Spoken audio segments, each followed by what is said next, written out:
Good afternoon and welcome to the second of our virtual candidate forums for the general election of 2020. My name is Sean Evans and I'm the President and CEO of the Meridian Chamber of Commerce. The Meridian Chamber currently represents over 600 member businesses, and combined, these businesses employ over 15,000 people in our area.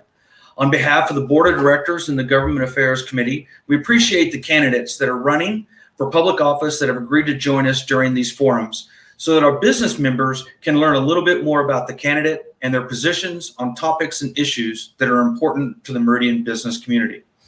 This has been a challenging year for everyone, but some businesses have taken it harder than others, and the usual struggle to be successful in business has had many additional burdens put on it this year. That's why it's so important that Meridian be ready to move forward on the challenges that were in place even before COVID. From transportation infrastructure, the tremendous economic and population growth being experienced in recent years, to our tax structures and how we're going to pay for the needs of the future without burdening certain segments of the population. In these forums, we'll be asking the candidates to focus their comments and answers to our audience, the Meridian business community. Virtual meetings have become a staple of our lives over the last 6 months, and campaigning during this time is even more of a challenge. These forums are meant to inform the business community on the candidates' positions. This event and others are being live streamed on Facebook and will be available on LinkedIn and YouTube as well for later viewing. I'm joined today by Matt Davidson, publisher of the Idaho Press, to help me moderate the forums. Good afternoon, Matt. Hey, Sean, it's great to see you again. Yeah, the Idaho Press and the Meridian Press are partners in these virtual forums over the next 2 weeks. Without further delay, I'm going to turn it over to Matt as we introduce each of the candidates that we have with us today and let them begin with their brief opening statements. Thank you, Sean. I appreciate that. So we've got 3 different races here for District 22. We're talking about a senator's race, state representative position A, and state representative position B. So the incumbent for senator for District 22 is Republican Lori Dean Hartog. She will face challenger Mick Lucey. That's for state senator. For District 22, position A, we have the Republican and incumbent Senator or Representative John Vanderwood, and challenger Democrat Diane Jensen. For position B, we have the incumbent Republican Jason Monks, challenged by the Democrat Nina Turner. So each one of you will have 2 to 3 minutes for your opening statements. Please remember that you're speaking to voters. But we look forward to a good discussion today and focusing on the needs of Meridian. So with that, let's start with opening statements from the senator's race, and we're going to start with the incumbent, Lori Dean Hartog. 2 to 3 minutes, please. Go ahead, Lori, take it away.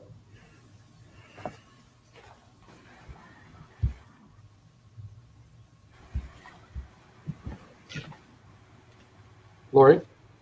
So, not to interrupt, but Lori and I were on a similar deal like this a little bit ago, and both her and I were having some difficulties. The challenge. Well, I'll tell you, Mick, since you were willing to step up there, why don't you go ahead and fill in since your mic seems to be working. So 2 to 3 minutes to you, and then we'll go to Senator Lori after this. I was just sharing with them, Lori, our previous experience from about an hour ago. It happens, right? We're all used to it now.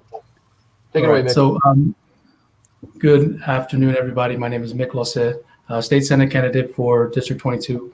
I really look forward to serving the residents of people in District 22 with regards to using a lot of my past experience in terms of being here in Idaho. I moved here in 2003, attended Boise State University, played for the Broncos. The game against Oklahoma was my junior year, so the Fiesta Bowl was my junior year. Very proud of that.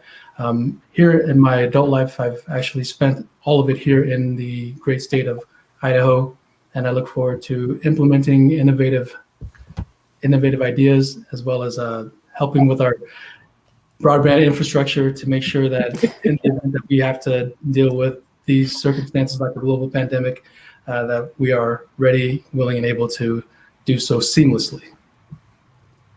Thank you, Mick. Appreciate that. So now let's move to Senator Hartog. Please, 2 to 3 minutes for your opening statement. Thank you so much. I'm Senator Lori Dean Hartog, and I am running for re-election for the state Senate seat in District 22, which covers all of CUNA and a good portion of Meridian. It has been my pleasure to serve the people of this community in the Senate for the last 6 years. I have served on the Education Committee, the Agricultural Affairs Committee, and the Transportation Committee. So all of those deal with issues that are near and dear to the people of this community. My focus has been on how we can serve students and families by improving our education system so that our kids are ready and prepared to go to work for our local businesses or to start businesses of their own. Wonderful. Thank you for that. All right, moving on to state representative race for position A for District 22. We're going to start with the incumbent Republican, Representative Vanderwood. Please, 2 to 3 minutes. Okay, I always tell people if I talk longer than 2 minutes, I've told you more than I know. So I'm glad you only give me 2 to 3 minutes. I'm Representative John Vanderwood. I've been in the legislature for this time around for 10 years. I've served a total of 12. I currently serve on health and welfare. I chair environment, energy, and technology, and then I also serve on the resources committee. And so during this time, I've also served on the governor's broadband committee to try to expand broadband so that we can service all the people in the more rural areas. On health and welfare, several years ago, we had telehealth, but it never really seemed to get used. And I'm really hoping that with this pandemic, it has created everybody seems to think, oh, we need to start doing it. So I'm glad to see it start being used, and hopefully we can get the infrastructure into the broadband, into the rural communities that are really desperately in need of that. It's been a pleasure serving. It's been interesting. I've lived in this same house now for 40 years in the district. I've always been self-employed because I was the only one who would give me a job. But it's been a challenge, and I believe I can continue to contribute to the legislative process. Thank you for that. Continued on with the challenger, the Democrat Diane Jensen. You have 2 to 3 minutes for your opening statements. You're still muted.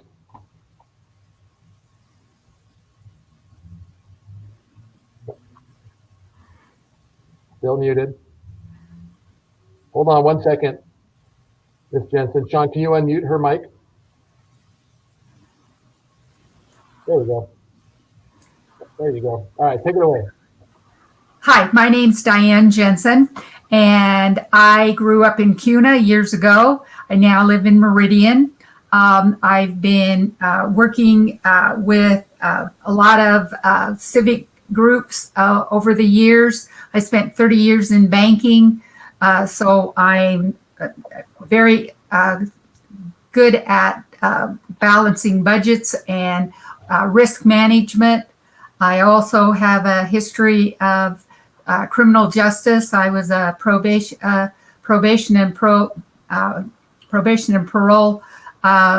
intern with the district court, which I later became a pre-sentence investigator for. I've got 5 children, 3 grandchildren, 3 great-grandchildren, and I'm very interested in the education system and the really crisis that we have in underfunding, and I think we need to find different ways to fund the education. I'm also very interested in the transportation problems that we're having, and just very interested in serving the community, and I would do a very good job. Thank you for that. Moving on to District 22, position B. We're going to start with the incumbent, Representative Monks. 2 to 3 minutes for your opening statement, please. Thank you. I appreciate you guys putting this on for us and for us getting an opportunity to communicate with our constituents and our businesses here that we represent. I am really grateful for the opportunity that I've been given to serve here in Idaho. It has definitely been my pleasure to be able to represent the good people of CUNA and Meridian. I've spent a lot of time in the community serving. I've coached a lot of sporting teams. Last count, I had about 30 of them, all the way from 5-year-olds up to high school level kids. And that's been really one of my great joys in doing.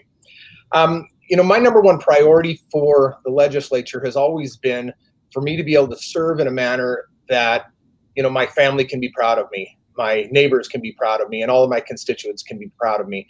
And I think the way that you do that is you just have to be honest, and you have to have integrity with whatever you do. It's okay to disagree, but you don't need to be disagreeable in the way we manage the affairs of the state. And that's something that I strive to do, and I'm really proud of my record. Since I've been in the legislature, every year I've been elected to some form of leadership. I was on a legislative council for over 6 years when I first got in, and the last 2 years I've served as the assistant majority leader. I'm really proud of that record. I'm also really proud of what the work that the legislature has done in the past. If we look at through this pandemic that we've been experiencing nationwide, Idaho has come out really well compared to the rest of the states. We have one of the lowest unemployment rates. We have one of the best economic indicators. Our budget is always considered extremely well done as far as being balanced and such when you compare us to other states. And I've been a part of that for the last 8 years, and I'm proud of the records that we have done there. During that same time, we've also been able to increase funding to education significantly. If you go back, 5 years, we've seen 25% increase in higher ed, and we've seen over $500 million additional funds to K through 12. Not counting the additional units that are required funding, just because we have more people. So we've been able to put a lot of money into those organizations at the same time as keeping a very balanced and conservative budget. And that's I'm proud of that. I'm proud of the work that we've done. Currently, I serve on state affairs. I also serve on transportation. And this year I was moved over to be the acting vice chair of Judiciary and Rules because we had a chairmanship change there. And I've in the past served on energy, environment, technology, business, JFAC, and a host of other interim committees that continue to go. And I look forward to continue to serve the people of Idaho. Thank you, Representative Bunks. On to the challenger Democrat, Nina Turner, 2 to 3 minutes for your opening statement, please. You're still muted. Thank you. I'm grateful for this opportunity to run for legislature. And I want to focus on the residents of Idaho who we are elected to represent in our district. Meridian, Kuna, and unincorporated South Ada County. We can't forget them. I've been an Idaho citizen since 2001. I've grown to love it here. I don't want to go anywhere else. And I've noticed that a lot of people feel the same once they get into Idaho. They want to preserve what they found when they got here. So I'm looking forward to pushing for Idaho's investment in the future because we do need that transportation for access. We do need to focus on letting the local areas do what they see they need to do in their own communities to deal with the challenges that they face. And I think one of the main way that Idaho's businesses are going to benefit from this is by strengthening the consumer base. As we grow, your profits will grow too. So we just need to keep that in mind, that we are working toward a future that will benefit everyone. Thank you for that. Sean, that's opening statement. So I think we're up for our first question. I'll turn it back over to you. Thank you, Matt. Yes, the Meridian Chamber of Commerce, we had shared with you our legislative priorities. And the first topic they're going to begin with is transportation. Transportation is crucial to Idaho's economy, and further delays will not only strangle Idaho's economic vitality, but it will result in passing the problems on to our future generations. A recent survey conducted by the City of Meridian citizens has roads, traffic, and transportation as its highest concern.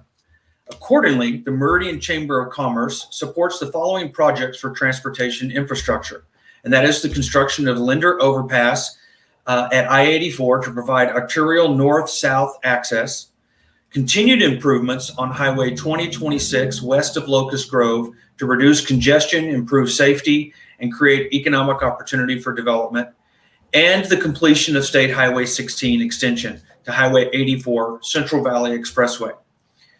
First question for the candidates is, how do you propose the funding for these projects be approached, and what else do you see as challenges for transportation in the Meridian and Treasure Valley area as we go forward?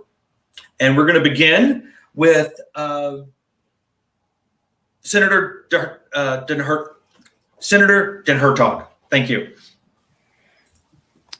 Very good. Thank you so much, Sean.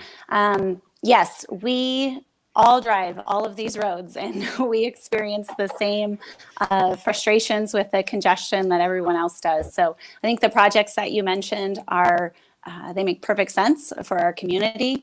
And one of the things that we have done over the last many years in the legislature is to try to find creative funding options for transportation. So some of the projects that you mentioned are state highways. So they fall under the responsibility of the state of Idaho, under the Idaho Transportation Department.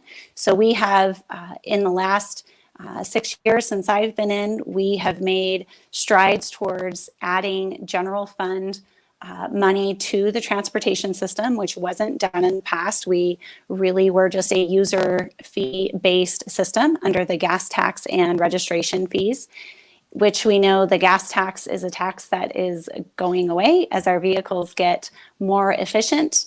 And we have electric vehicles, different types of vehicles on the roads. And so I think finding creative funding options is something we're always looking for. Representative Monks and many House members the last couple of years have also worked on a creative funding solution that we hope to support over in the Senate. I just have to convince a few more of my colleagues that would use some of the state's hundreds of millions of dollars that are in our rainy day funds, invest those funds to earn a better interest rate, and use the funds from those interest earnings for transportation improvements. And I think that's a really creative solution that a lot of the House members worked on the last few years, and we hope to bring that back and gain the support of our colleagues. Thank you, Senator. Mick, your thoughts on this subject and the question? Yeah, it's a great question, and thank you for proposing it. I think with regards to some of the mechanisms that are currently in place, we should look to innovate so that we have more revenue coming in that we currently don't have. I think one way that we can do so is by adopting the federal farm bill legislation and making Idaho adopt that. So that would actually give us more options with regards to goods and commodities that we can produce with the advent of having industrial hemp production. I think there are textiles and different uses that we can derive from the revenue that's created from that particular plant itself. But then also leveraging some of the gains that we've experienced with regards to the revenues that are available. Maybe we can also look at some of the $2.4 billion that are unrealized in tax exemptions that will help fund some of that transportation, and getting a real feel for having that revenue actualized at the state level so that we can properly fund our transportation. So there are different mechanisms in place that we can leverage to get the funding to the transportation sections that we need, especially with that Costco going in off of Chinden. We're going to need some expansion of some roads there as well. Thank you very much. Representative Vanderwood, you've lived in the same house for 40 years. You've seen roads come up all around you. What do you see as the funding priorities for the future of our local road projects? I think as we continue with this growth, it's almost impossible to keep up at the rate of growth. I mean, we're going to expand I-84 to 4 lanes, just to a certain point, and then all of a sudden it's going to bottleneck again. And so it's really hard to get ahead of that. We've been using the gas tax, and everybody knows that, Your vehicles are much more efficient. I've got some representatives now drive an electric car, and so the gas tax is not the solution. So I think, we've tried to move some general fund money into there in order to, we're one of the few states that uses hardly any general fund money into transportation. I think that's where we'd have to go. I think the STAR program that we have is a good one, where we allow businesses to locate, and they can then use their sales tax to offset any road improvements that they make. I think that was a good policy that came in when I was in there, and I think it's a vehicle at least then to expand the transportation needs. I think it's a little frustrating as we see, a housing development comes in and they expand the road for up to 2 lanes, but just in front of that housing development, and it doesn't do any good because you can't go any farther than that. And so I think you need to have a better long-range plan of transportation. I think, access off the freeway. If you come out of city center and you're coming this way, the only place you have access is Eagle, is the first road. No matter how far in, West Boise and part of District 21 or 22 that you live, Eagle's your first exit. And the other thing you have in Nampa, south of Nampa, the only way you can get to the freeway is driving through downtown.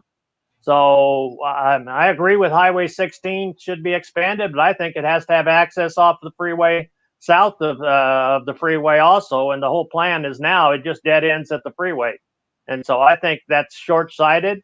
I think we have to look at where there's a lot of population growth, which is south of Nampa and south of the freeway, and create a little better access point. Because if we continue to bottle this stuff, we're going to continue to have problems everywhere, because once they shut down the freeway, Amity gets real busy. Thank you, Representative Vanderwood. Ms. Jensen, your comments on the question of how do you propose that funding for these projects be approached, and what do you see as other transportation challenges for Meridian and Treasure Valley?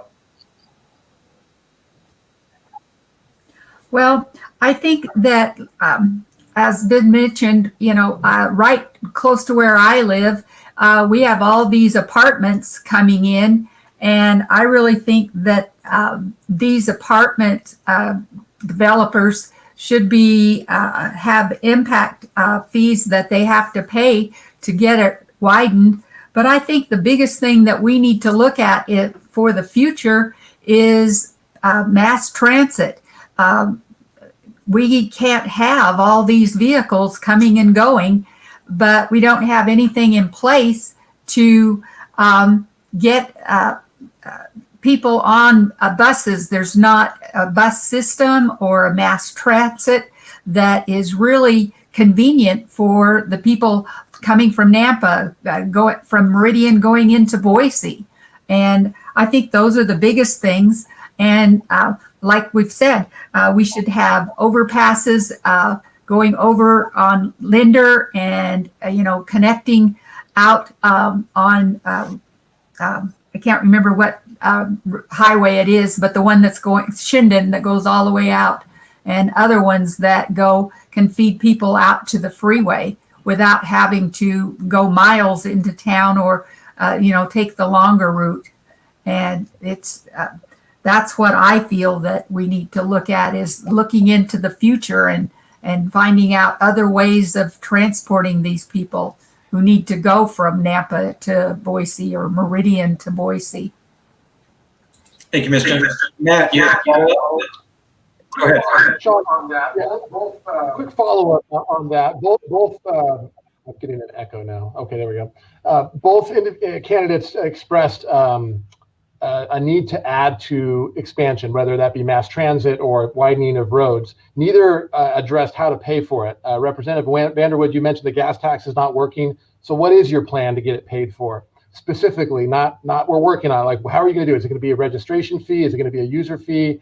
How do you anticipate getting the funds you need to expand? That would go to both I think candidates. we're going to have to put some more money into transportation, really realizing it's a general fund need.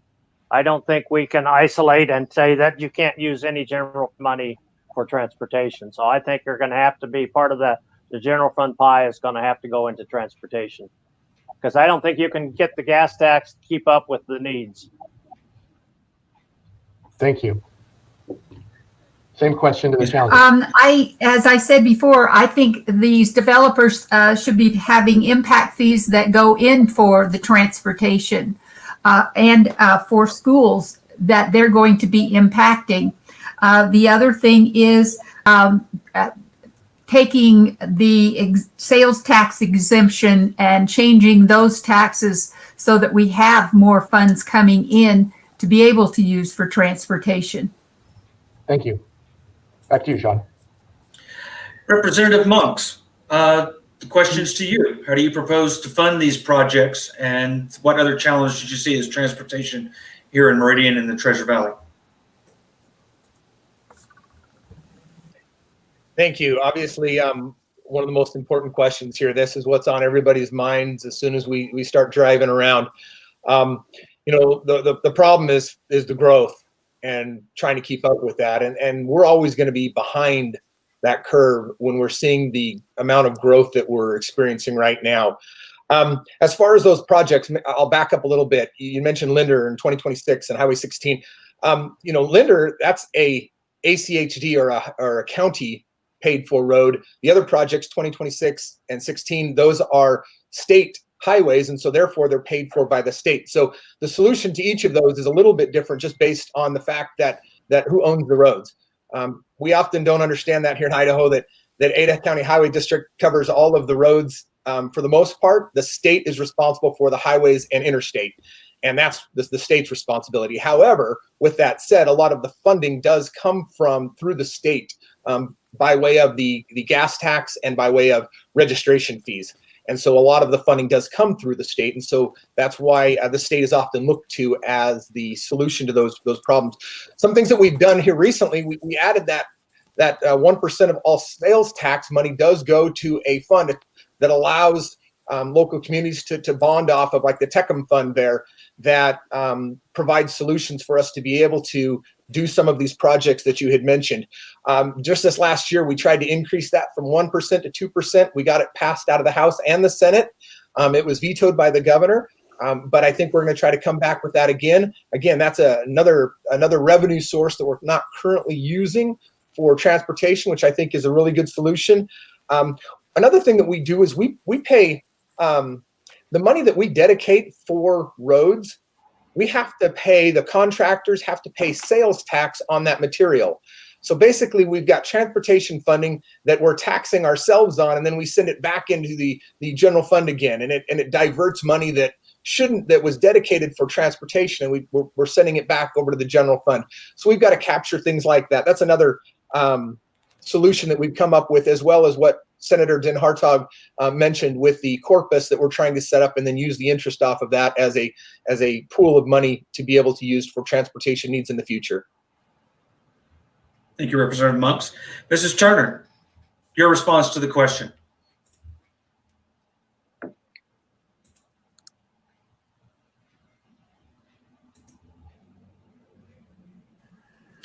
I've talked with Diane on this. We both agree about the impact fees and needing a bus service or some other form of mass transit.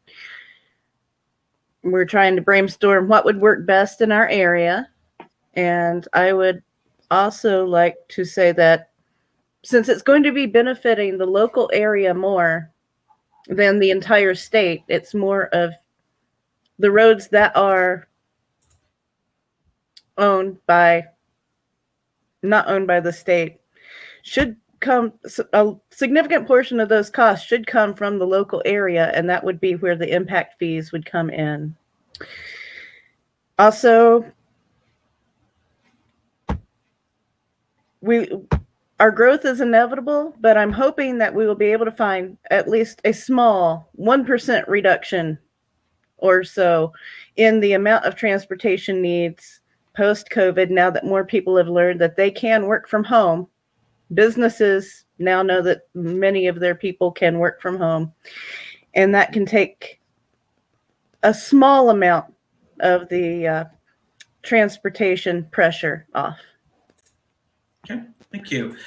We do have a question that came from our Facebook audience right now, and it's very pertinent to what many of you have mentioned, is we currently have commuter ride vans, but who's going to pay for the mass transit? What is that funding mechanism?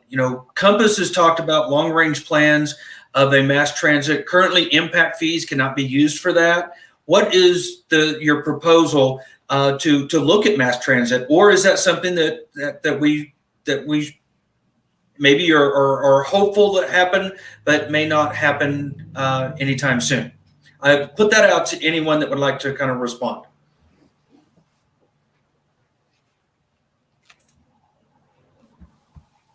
How do we pay for mass transit?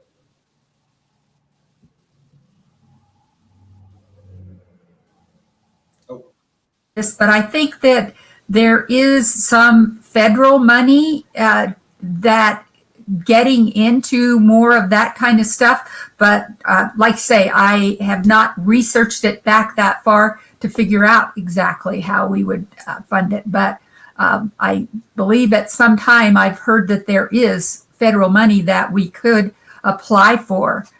There's also, if we were to move towards electrical mass vehicles, that maybe there is funding there, I know, to put those into effect. Thank you, Ms. Jensen. All right, let's move on to our next subject because go ahead. I just didn't know if you were going to have any other responses on that. A brief comment on Commuter Ride. Commuter Ride actually is one of the few programs of mass transit that pays for itself. Many of the other programs, the busing program, it does not pay for itself. You have to add more money to make it work. Commuter Ride actually through ACHD, that is one of the, I guess that's a bright shining star there for mass transit. I would definitely support any kind of increase there because it pays for itself and it's not taking away from money that we need to put on the roads.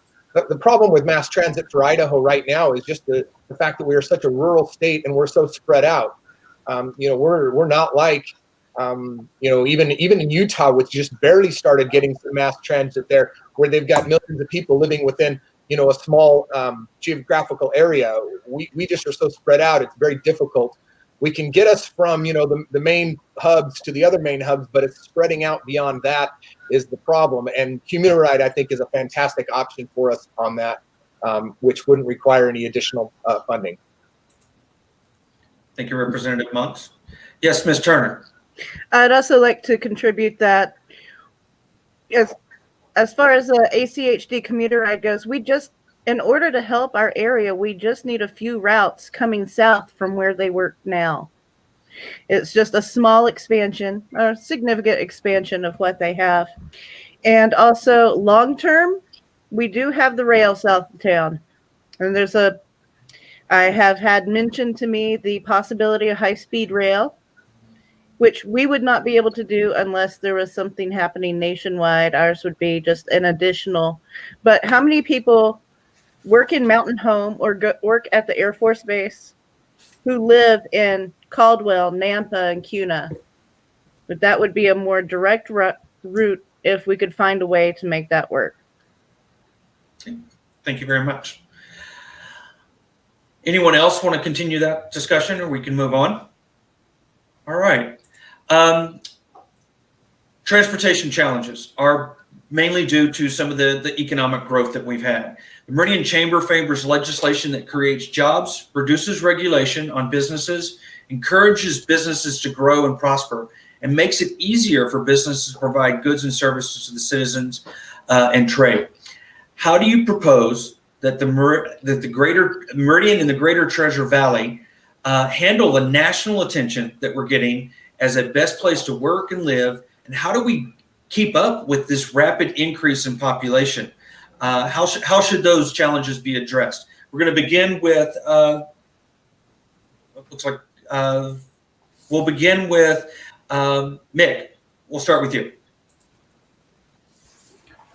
All right, thank you very much. I think the way that we address this growth in population is with open arms. I think with regards to all of our businesses and people, for that matter, we are a loving, welcoming people here in Idaho, and we want to continue to offer that out.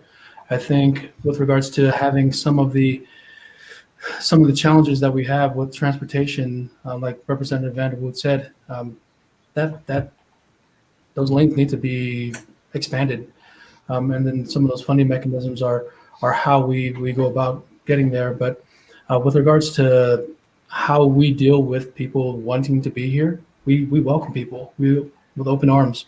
As long as you can come here and enjoy your life and make sure that you're not a burden to anyone else, or that your pursuit of happiness isn't infringing on the rights of anyone else, then come help us All right. Well, be thank better. you. Senator Den Hertog, your response to this: how do we keep up with the massive population growth that we're having? I know here at the chamber we have on average 3 people a day come into the chamber offices looking to relocate to Meridian and the Treasure Valley.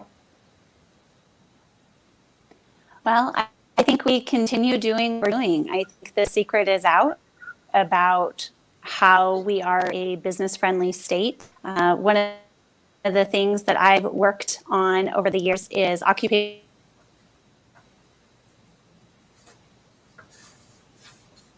Oops.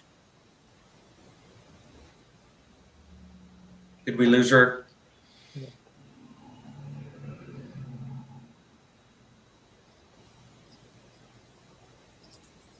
Looks like we lost Senator Den Hertog. She was having some difficulties there.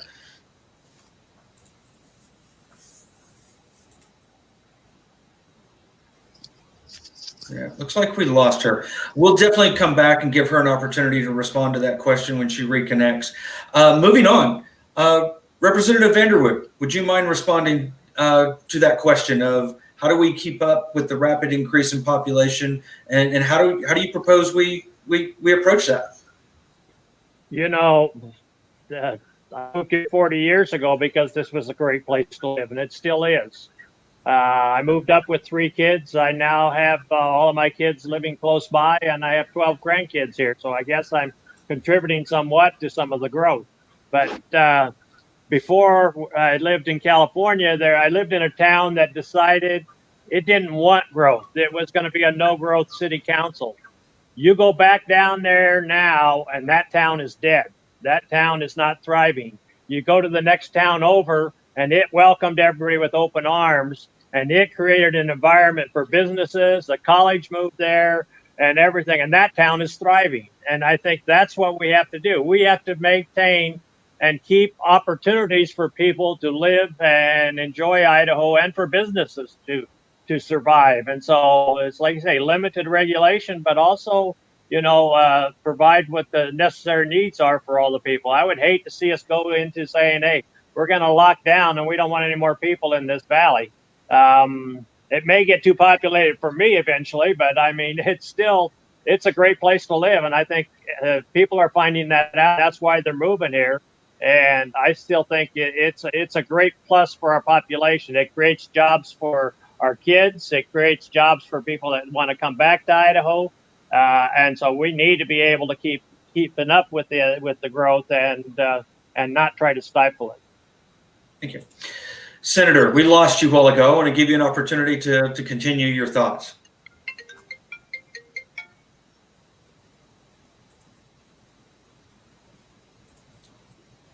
You're muted. Please unmute and you're good to go. There we go. There you go. Okay. Thank you. We either have growth, stagnation, or decline. And I choose growth out of those 3 options. And I think Representative Vanderwater hit the nail on the head. I think we continue to be a welcoming community. We are business friendly. We need to maintain that and make sure that it's easy for businesses to grow and thrive in our community. One of the things I've worked on, and Representative Monks has worked on this as well, is occupational licensing reform, making sure that when folks come to Idaho with credentials from another state, that they can get to work right away, whether that's opening their own business or working for someone else. And I think we continue to find those opportunities. And Mr. Losay mentioned it too. People move to this area because they love what we love about it. And I think we maintain our quality of life by offering many amenities to families, and I think that's an important part of our community. And people love what we love about it, and they're going to continue to find Idaho and make it a great place to live. Thank you. Mrs. Jensen, how do you propose we keep up with this rapid growth in population that we're experiencing? Well, I think we have to expand our local businesses and make it, encourage them to come, encourage them to open their own business, look at new avenues of businesses, don't limit ourselves. But we also have to make sure that our libraries, our schools, our parks and stuff like that are encouraging people to come and relax and enjoy the outdoors that Meridian has to offer, and CUNA. Like I said, I grew up in CUNA. Although it was a block and a half long when I lived there, it's really expanded all around. But the downtown is kind of, they've remodeled the buildings and, made it very, very interesting downtown. And I think those are the kind of things that Meridian needs to continue to do. We have a very beautiful downtown, and people love to just come down and just walk on the street and enjoy what we have down there. And I think that's what encourages businesses and, the growth and the taxes and resources that we build are going to further, the expansion. And that's what we need, expansion that supports itself. Thank you. Representative Monks, your thoughts on this question? You're muted. Always forget that. Thanks, Sean. That's always the question. What do we do about the growth? People, you look at the bumper stickers or you look at the Facebook posts that say, Idaho's closed now. I think a lot of that's said in jest. We all love Idaho. We love the way it is now. And I think people sometimes are concerned, what's it going to look like in another 20 years? But it's going to look like whatever it looks like. I'm one of the mindset that either we're growing or we're dying, as a community as far as shrinking. So absolutely, we're going to welcome everybody with open arms. And what do we do about how do we manage that? I think the markets actually take care of that fairly well for you. Housing, for example, that's a huge issue for us. The inventory is so tight right now with regards to houses that are available or apartments that are available. And so what has the market done? We put in a lot more apartments right now. You can see those going up on every corner. You can see a lot more housing development. New builders have come here from other states to help, augment that. That's where we're getting our workforce. The secret is out, and as much as we all love Idaho the way it is, it's gonna grow and it's gonna change, and that's okay. We'll just have to grow and adapt with that. And so the challenge for government is, what do we do? And I'm not sure the government really should be doing anything about that. The reason Idaho is a wonderful place to begin with is because the government has a hands-off approach oftentimes, and I think if we get in and start putting our hands in it, we're gonna create a mess that people left to become here anyway. So I'm not sure the solution is us doing much other than trying to maintain the business-friendly environment that we have, maintain the low taxes, maintain the balanced budget so that we can have the quality of life that we all expect from when we move here, or for our new people that move here. Thank you, Representative. Mrs. Turner, your opportunity to answer the question.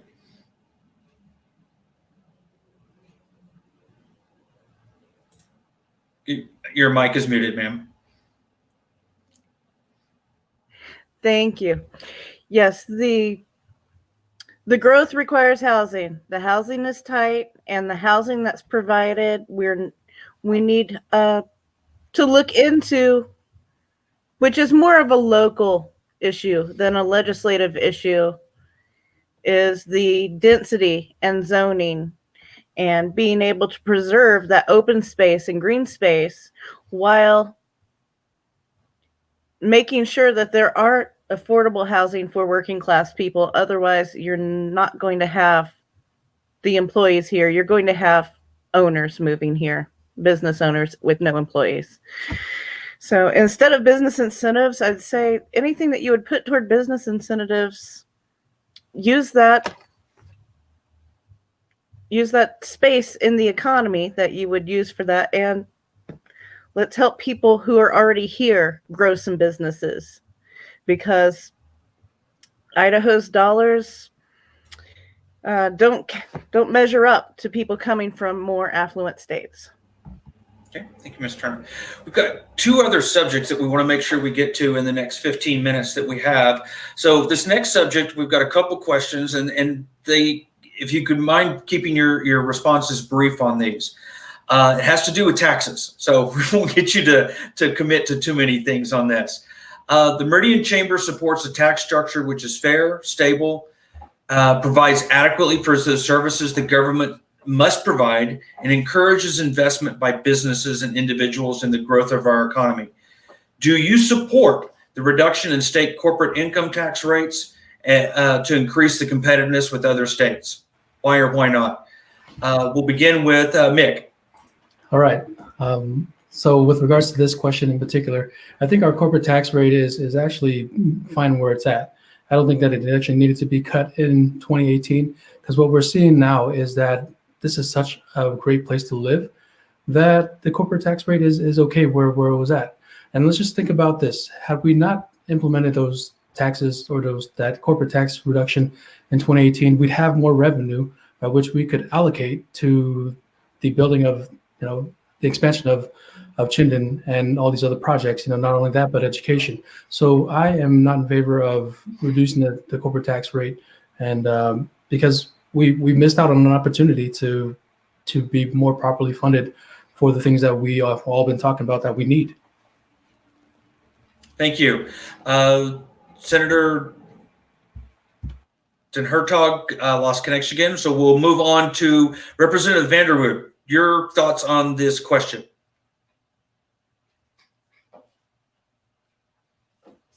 You're muted, sir. There you go. There, I got you. You're good. There you go. Well, you muted me, so I figured you would unmute me. But no, I do support lowering the corporate tax rate, because the real thing is we have to continue to attract corporations and businesses to come to Idaho to create the jobs. If we don't have the businesses, I mean, CUNA is a prime example of there's just not that many jobs in CUNA, and everybody's driving out of town. And so I think we need to continue to adjust our corporate tax rate to a lower rate that's more favorable to the businesses, so that they'll come to Idaho. Thank you. Mrs. Jensen, your response to this question. You're muted. I can't, you muted yourself. There you go. I'm unmuted.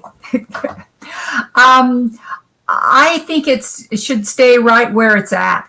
I think that the corporations have just luring them into the state with lower tax rates is only just going to, if we have to in the future, then raise them, then they're going to leave. And I think that right now it is where it should be, that they need to provide support the state that they're wanting to have.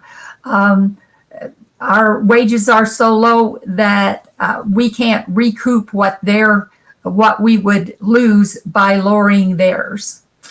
I don't think we should. Okay. Thank you very much. Representative Monks. Thank you. I'll try to be brief on this. If we didn't have the corporate low tax rates that we currently have, we wouldn't be seeing the economic growth that we've experienced over the years. So when we lowered them previously, I think that contributed to the fact that we are seeing such great growth. That's one of the reasons people are moving here. I'd like to reduce it even more. Corporate tax doesn't make up a very big percentage of our overall budget. It's about 7% of the entire budget. So being able to lower that a little bit more really wouldn't affect our overall budget, and yet it would do. I think you see a much greater return when you have lower taxes, and so I'm supportive of always lowering taxes. Thank you. Mrs. Turner.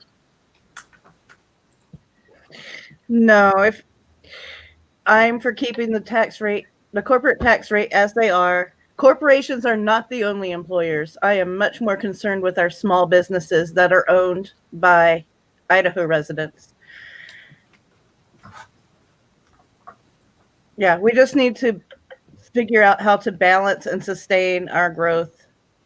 And I do not think lowering corporate tax rates would be the direction we want to go. Thank you. Senator Den Hertog, we're back to you. Thank you for connecting again. Do you support the reduction of state corporate income taxes to increase competitiveness with other states? Why or why not? Yes, I support a reduction in corporate income taxes. I think we have seen how Idaho's income taxes stack up to our neighboring states and across the country. And I think we have also seen that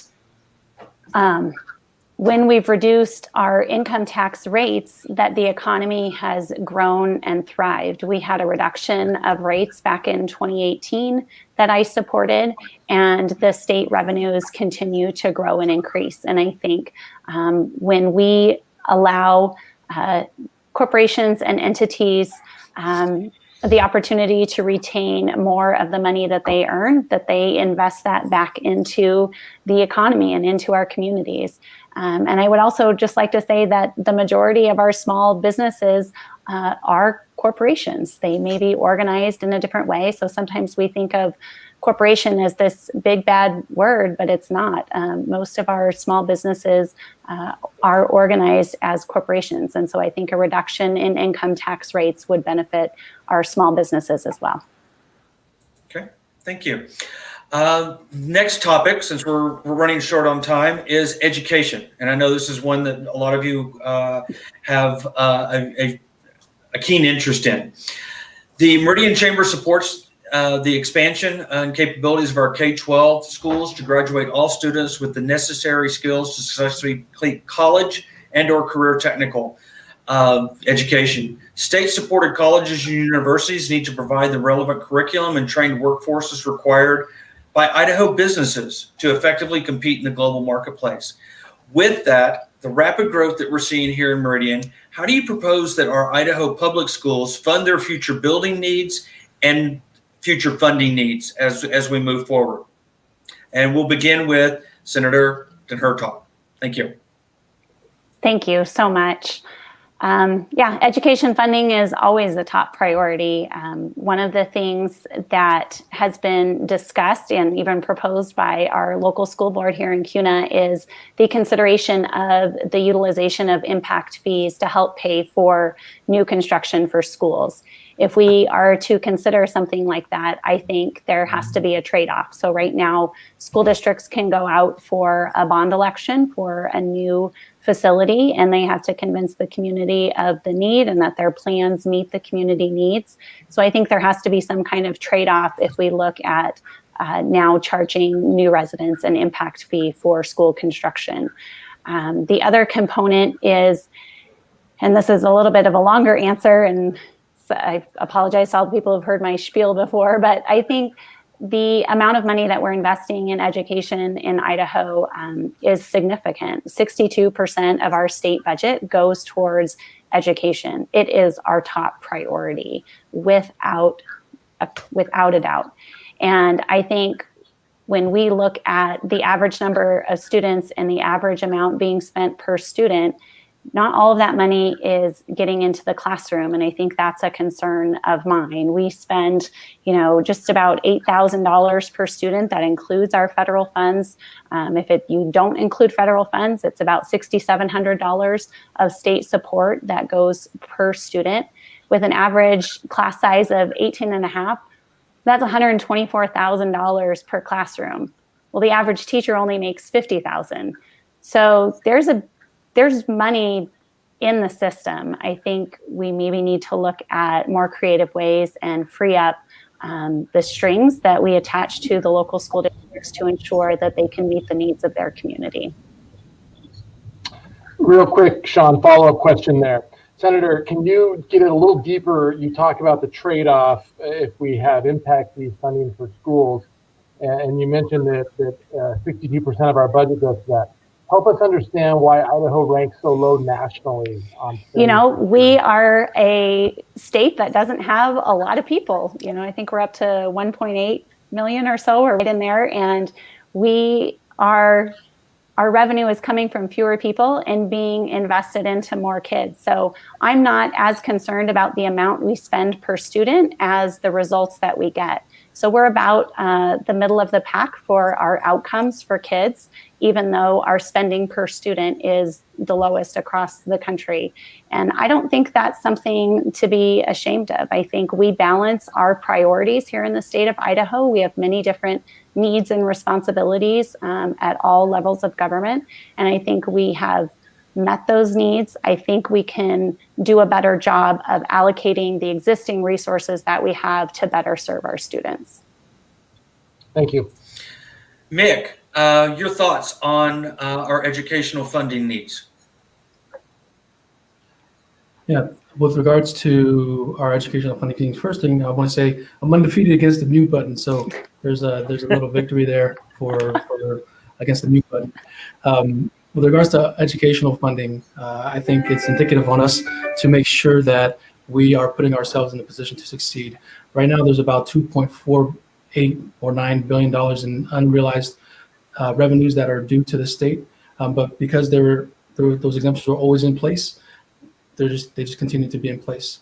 Having a child in the actual CUNA school district system has really has really made me able to appreciate the job that our teachers and students are doing with regards to the current state of our education system. So we are very, very happy to have had the endorsement of the Idaho Education Association on for our campaign.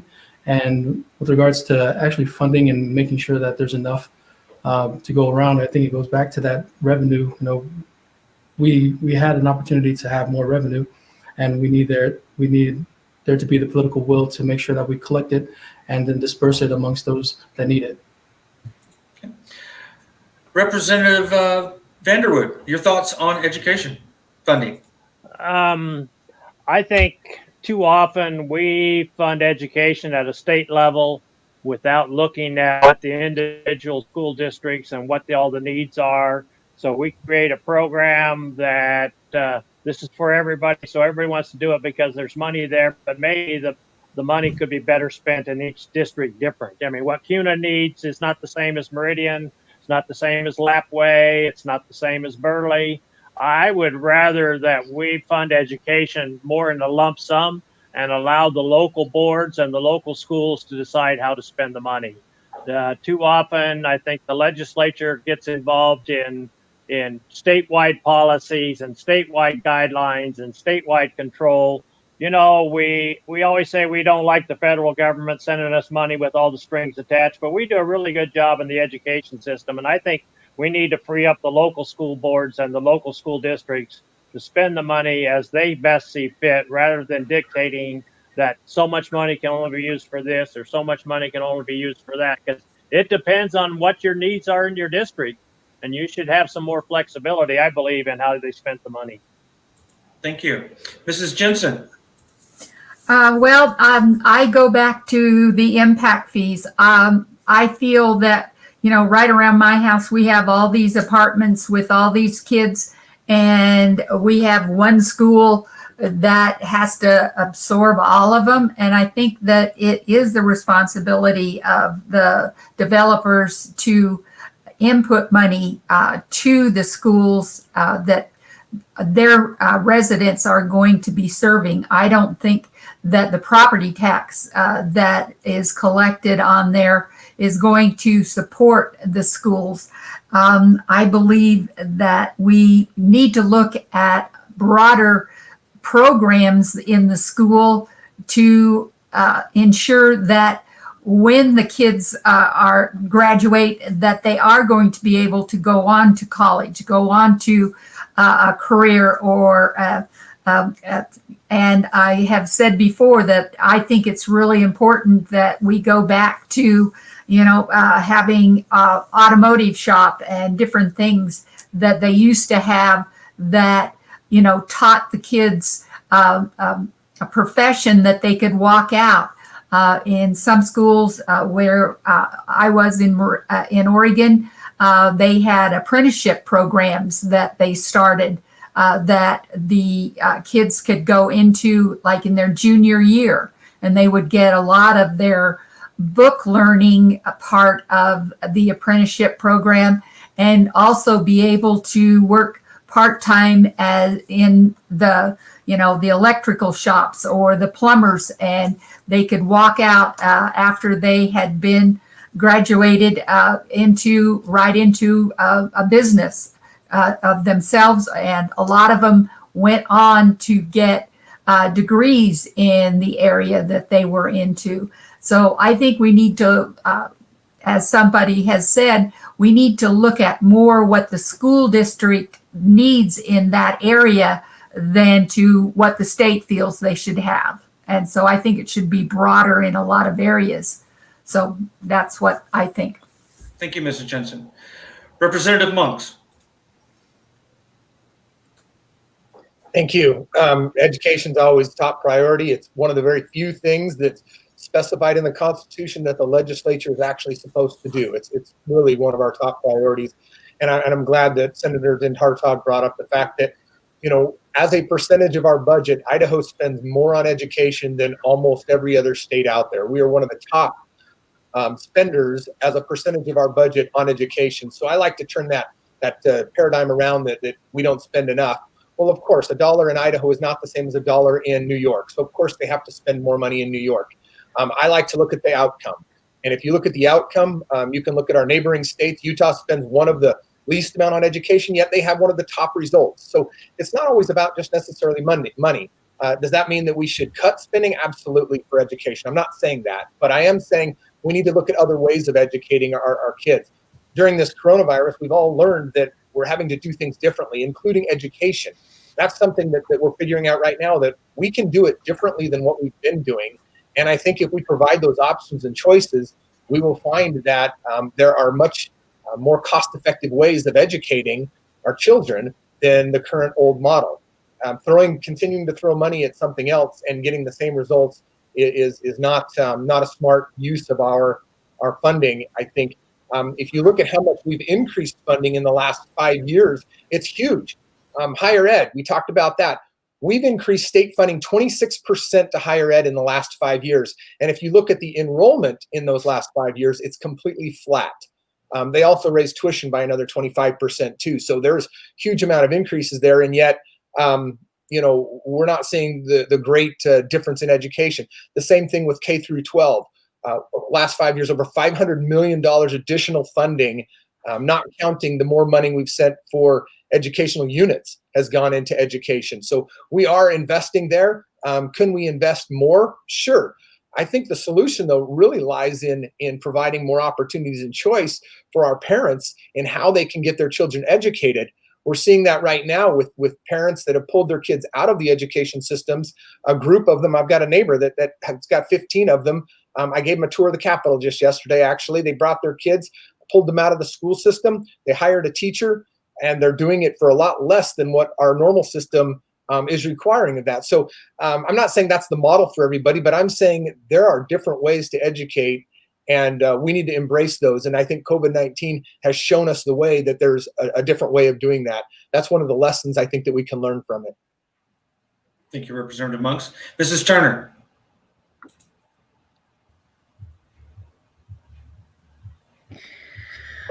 Okay, can you repeat the question again? Are we talking about education or talking about the funding for education?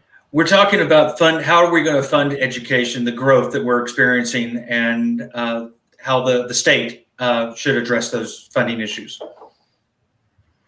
Okay, I think we have to look at different ways that we can do that. I'm with the impact fees, and I would like for it to, it's very imbalanced when we do it off of property taxes.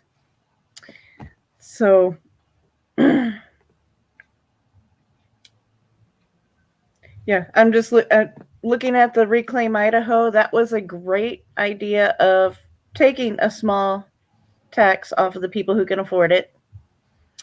But other than that, we're all brainstorming right now. we're all coming up with new ideas. So I will continue working on that myself.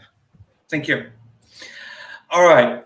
We are over our hour, but I want to give everyone an opportunity to make some closing statements. So I'll ask you this question and ask that you use your elevator pitch to, in about a minute, tell the residents and the voters in District 22 why they should vote for you for public office. And we'll begin with Senator Jen Hertog.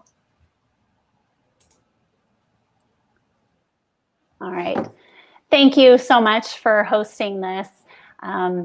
As a mom of 3 kids, I care so much about what is happening in our education system, and I'm prepared to work hard like I have for the last 6 years on behalf of Idaho students and families to make sure that our kids are getting the education that they deserve. And whether that is in the traditional public school setting like we have seen, or in all the new and exciting ways that families are experiencing and participating in their kids' education right now as a result of the pandemic. I think we have a lot of great opportunities ahead of us, and I am excited to be a part of that and would greatly appreciate your support. Thank you. Vic, why should the people of District 22 elect you? The mute button almost got me there. Not this time, mute button. With regards to my life story, I think my wife and I moved to District 22 here in Kuna in 2012, have decided to set roots down here, and also raise our 3 soon-to-be 4 kids who will attend the public school system here, and are currently being taken care of with daycare at a private daycare location just here, so another small business owner. But what I want to do is make sure that we're operating out of abundance and not fear. As a state senator, I will ensure that we are looking at innovative ways to support your life and your well-being, while also being mindful of all the things that you love and you appreciate. With regards to some of the initiatives that we have with regard, falling from public access to public lands, making sure that we have education reform, adopting the federal farm bill so that we can grow new crops and products here in District 22. There are just some of the things and some of the reasons why I would gladly support your support of our campaign. So thank you very much, and we ask for your support here with those mail-in ballots or in-person voting. Thank you. Thank you. Thank you. Representative Vanderwood. Why should the thanks voters of again for hosting this event. It's a lot more difficult, I think, to do it online than it is in person, but that's where we're at. I moved to Idaho 40 years ago because I love the lifestyle, I love the opportunities, and I will continue to protect those opportunities for all the people who want to move here and want to live here. My kids are all here, my grandkids are here. I kid around that, I go on vacation to get away from the grandkids. But Idaho is such a great place to live, and I will continue to work for the people of Idaho and work to protect what we have here and keep it that way. And I would appreciate your vote to serve in the legislature for another term. Thank you, Representative Vanderwood. Mrs. Jensen. You're muted, ma'am. There you go. I'm almost catching up here. I have raised 5 children here, 3 grandkids, 2 great grandkids. The other one was just born 6 weeks ago, so I don't think she's going yet. I really appreciate Idaho. I've lived here most of my life. And most of it in Ada County, in Kuna. And so I really want to listen to what the people want. I've worked on a lot of civic groups with them and worked on projects. And I feel that the biggest part of being elected is being able to listen to what the people are wanting, supporting our schools, supporting the transportation that we need, and being innovative. Just having video campaigns is kind of interesting. And I just really feel that I would do a good job representing District 22. And I appreciate your having this, and thank you for having me on. Thank you, Ms. Jensen. Representative Monks. Thank you. Again, appreciate the opportunity to get in front of, at least digitally, in front of the constituents and the businesses in District 22. It's an honor and a privilege to be here. My quick elevator speech is pretty simple. I'm not here to try to change anything. I'm not trying to create new laws. I'm trying to help preserve what we have here in Idaho. I have 8 children, 4 of which were adopted from Idaho here in and of itself. I've got 7 grandchildren, and I want them to have the same opportunities that I had here in Idaho. And so I think sometimes, we come into the legislature. I'm not looking to really try to get out there and change the world. I'm just trying to help preserve what we have and make sure that we do that in a fair manner that is able to provide the opportunities for everybody. And again, thank you to everybody. I look forward to serving another 2 years as Idaho State Representative for District 22. Thank you. Thank you. Mrs. Turner, why should the people of District 22 vote for you?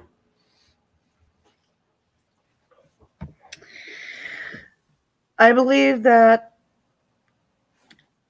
Idahoans, not just in my race, but all across the place, all across the state, they need representation that shares their lived experiences and who understands that.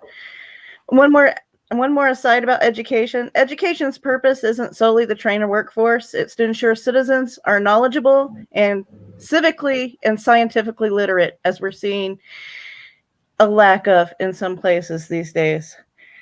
Governance isn't a business. It's to collaborate for the well-being of all. And we need to make sure that we are using our foresight and watching what's going to happen in the future. Thank you. Matt, I want to turn it over to you to make some final comments. Thank you, Sean. I find these forums just fascinating, and I really appreciate each and every one of you taking the time to share your vision with the community at large. In today's world with COVID, we have to do things differently. I'm sure that all of the viewers of this will forgive our forgetfulness of mute buttons and maybe some connectivity issues. But I just wanted to thank everybody. Please continue to tune into the Idaho Press for more detail on upcoming election. Our voters guide is coming out shortly. We appreciate the opportunity to be in partnership with the Meridian Chamber of Commerce and wish you all the best of luck in your campaign. So thank you, Sean. Thank you. And thank you all again for participating in our candidate forum. The Meridian business community appreciates you taking the time to share your thoughts on some subjects that are very important to the businesses here in our community. With that, thank you all again and have a wonderful evening. Thank you for having us. Thank you.